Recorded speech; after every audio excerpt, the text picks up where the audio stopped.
I mean, I think we've all watched our children grow in these past however many years. I feel like I've known you since before I had my daughter, who's now 8. And so I've been able to see this evolution of my own children and of your child. And I see just from what you're posting and your travels, how much a part of your food and family he's a part of, like with the actual preparing and being a part of that. And I think a lot of parents would love to do that, but they're maybe not quite sure. I think there's a lot of, particularly in the United States, there's a lot of like what is appropriate for a child to do. And I'm putting that in quotation marks that, cutting vegetables, like, can they have a knife? Can they, are they allowed to do that?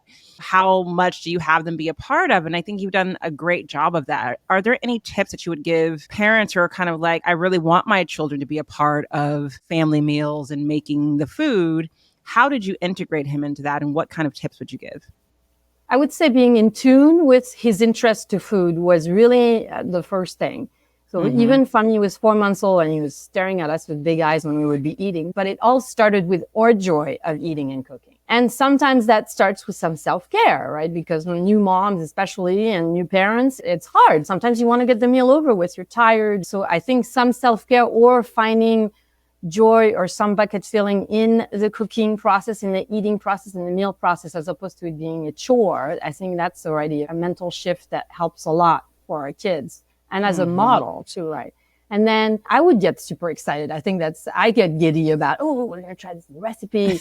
I get all excited. Me too. Right? So sharing that. And then he would see it. I'm like, oh, let's look at this. So looking at recipe book for one thing and talking about food a lot. And funnily enough, I find that children kind of naturally, as they eat, want to talk about their food and want to chat about their food. And so I think encouraging the conversations, looking at recipe books, deciding what we're going to make, and not just cookies, not just sweets, but anything like other dishes, savory dishes or vegetables, or if you're vegetarian, or meat and fish vegetable if you're not. But I think being part of the meal planning in an informal way, in a fun way, that was a big part. As far as the safety, I mean, I let him definitely cut some things and prepare some things and mix. Whatever I felt like, I think every parent has to gauge where their kid is at on that, but making the effort, I think, to find a place where they can intervene, even if those sometimes it would go faster if they did not. Like sometimes you have to kind of balance that out, and sometimes you need to be alone in your kitchen to really enjoy the cooking process, which I understand. Also, there's a big chance in like celebrations, holidays, family gatherings, when there's kind of a special event. That would also be an opportunity where Pablo would get excited, his friends would come, people he loves would come, and then the meal was a big part of that. What are we cooking for them? So creating all these positive associations with food around bigger things like connection and love and sharing. And also, cutting vegetables or stirring or doing things that young children enjoy doing and feel very capable doing. And so one of the things that I think a lot of people, I mean, when I'm working with babies, one of the questions I get from parents is about first foods. And typical American, North American, let's say, ideas about what first food should be is generally rice cereal, possibly oatmeal, maybe sweet potatoes, maybe, some banana. And maybe there are some vegetables, possibly like pea or something like that. Yeah. But generally, that's what parents are being told to feed their children. Yeah. And I've always balked at that because just me on the side of like actually working with babies, seeing that a lot of those foods are giving them lead to more gas, more constipation. Yeah. And for some kids, overeating because they're just being filled up with white rice cereal versus having the real nutrients. So I've always been telling parents, if you were raising your kid in the jungle or in the bush, you're not going to have any rice cereal. And we've seen to be able to, as a society, to continue to grow people. And so there must have been a time where we're just eating food at some point. Right. And so I know that's something you've done very well and have what they talk a lot about, that palate training of getting kids used to different flavors, different textures. Yeah. And so I think parents are a little confused. They get this conflicting advice from their pediatrician saying, start with white rice, start with this one thing at a time. You have to wait 7 days before you try something else because of allergies and all the things.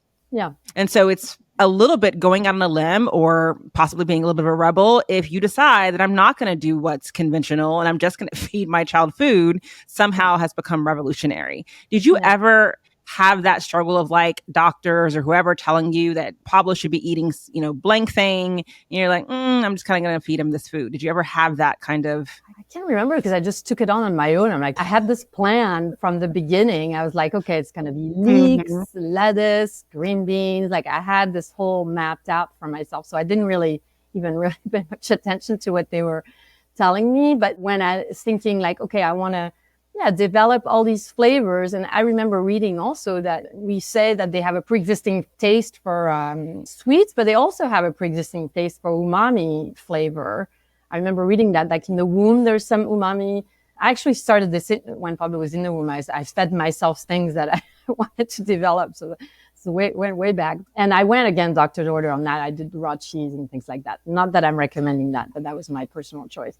But I just went with vegetables first, and then very simple taste. So that's sort of one at a time he would get to enjoy, and then seeing where he's at and what he would enjoy. And if he'd enjoy something, then I would do it for like, say, 4 or 5 days and see how he would react at the very beginning, like 4 to 6 months. I started with leek. I know the lettuce soup or the lettuce broth, the lettuce kind of puree is a big thing that the French start with sometimes. Green beans, like green beans puree is really easy to do. You don't even need to add potato, watercress, things like that, just greens.